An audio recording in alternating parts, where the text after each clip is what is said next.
All signs point to this as a writer revealed a trade report circulating around the St. Louis Blues linking a young budding goaltender to a Western Conference team, and the St. Louis Blues and Doug Armstrong have a huge decision to make heading into next season. We're going to break down this report, the player, how it affects the Blues, and how Doug Armstrong has leverage heading into next season to solidify this roster. We're going to break down all of this and more later on this episode. Before we get into that, if you're part of the 3,721 watching this, I want to give a huge shout out to you guys, even if you haven't hit the subscribe button yet. So I want to give you a huge shout out for even watching the content. We love pumping it out, but we're trying to reach our goal of 4,000 subscribers. So if you haven't hit that subscribe button yet, it's completely free. It helps us out a ton, and in return, we'll give you updates from all around the Blue, not only this offseason, but heading into next year. So with that, let's just hop straight into where we did see a report dropped by the Hockey News. This will be linked down below,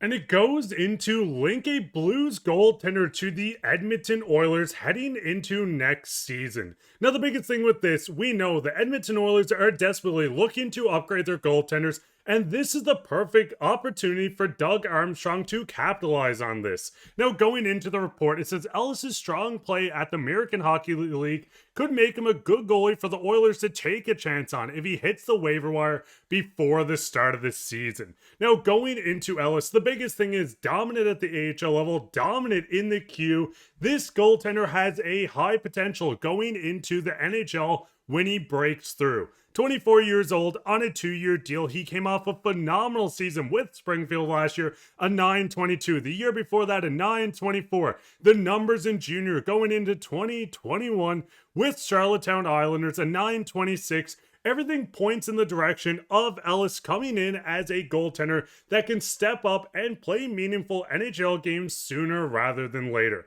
Now listen, there's a lot to like about him, but we know with the Blues, they are solidified at the NHL level when it comes to goaltending. Now going further into this, he holds a record for the most shutouts in a season, all-time GAA leader, and is one of only 16 goalies to hit 100 career wins. We couldn't have asked for more, and just going in to the stats from the AHL, to the Q, the ECHL, he has dominated at every single level except for the NHL where he has not yet broke in. Now the big thing is, listen, keeping him in the system is awesome. Keeping him in the farm system to come in and be a goaltender of the future would be even better. We know Doug Armstrong likes to hold on to a lot of his players unless it's beneficial towards the team. Now the big thing is, we know Binnington and Hofer are two guys that are going to continue dominating on this team. With Ellis, he might not break into his prime until 26, 27, or 28, as goalies take a while, but having him on a 2-year deal, an RFA at the end of it, still only 24, you have him till 26,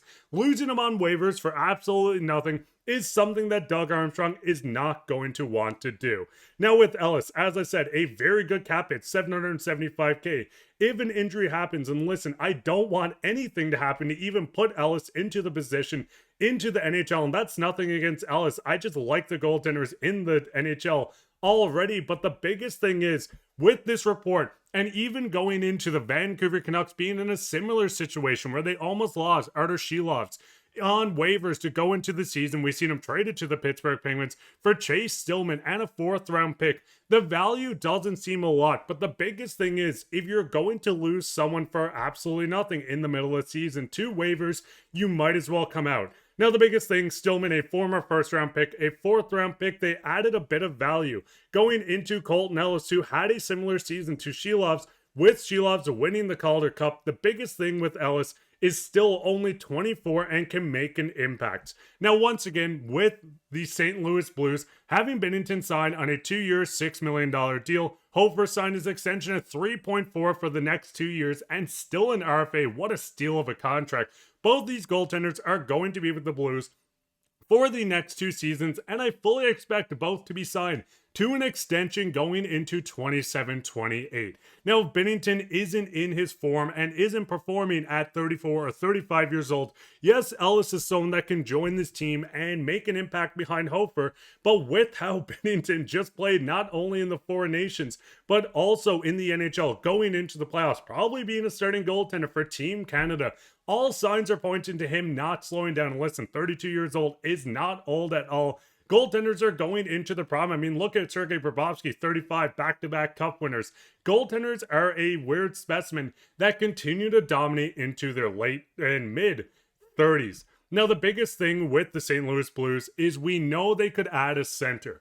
Going into the Oilers and what they could offer on a trade is something that you could look at. Yes, you're not going to get a Leon Draisaitl or a Connor McDavid, but there's a lot of names on this list that do stick out a bit. Isaac Howard, they just traded for. I cannot see the Oilers moving on from him.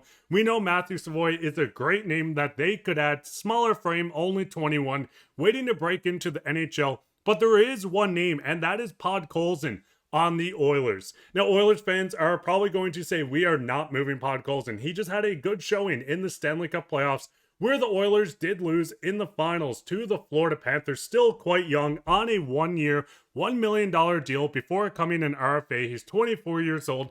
He would make an impact, but the biggest thing is the Blues have too many forwards at this point, and if they're going to add someone, it would have to be a big fish. Now, going further into it, the Oilers do have some draft capital. Now, we know the Canucks got a former first round pick and a fourth.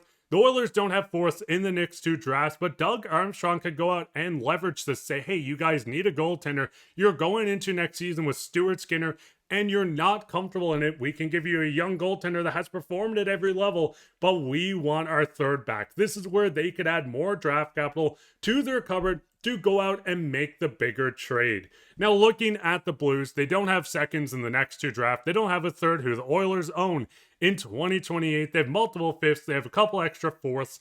This is a team that could go out. They have the cap space. As you can see on the very top, $8 million in cap space once Krug is placed onto LTIR. This gives them the opportunity to maybe add another prospect and a pick and not lose Ellis for nothing. Now, with this report, as we know, the Oilers are going to probably want to look at him on the waiver market. But the biggest thing is every team could do this, and you're not the top priority when it comes into it. And someone could steal him right out underneath you. So that gives Doug Armstrong the leverage on this to look at them and say, hey, we will trade him to you. We don't want to lose him for nothing. Give us some draft capital, and that's where you could use it to fully upgrade this roster. Now, the biggest thing is, as I said, the Blues, if they're adding anything, it has to be a top six or a definite middle six player. Bring in Busuter, bring in Bukestad. I loved both additions. Having Shen as the second line center, I still love it. And Robert Thomas, one of the best in the league. So down the middle, yes, you could add someone like Pavel Zacha.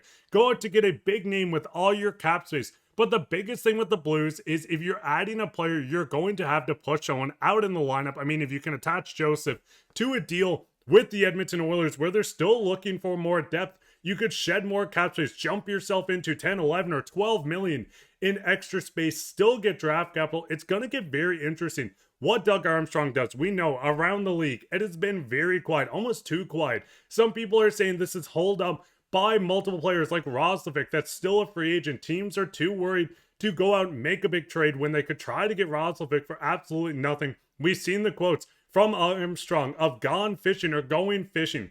This league has been quiet over the past month, but things are starting to pick up. Going into training camp, it's going to get even crazier. But Blues fans, would you move on from this? Do you think a report and the writer going out to say that Ellis is a name that the Edmonton Oilers have been looking at or would be interested in going to get? Would you feel comfortable moving on from the 24-year-old goaltender so you don't lose him on waivers as you already have your two goalies for the future?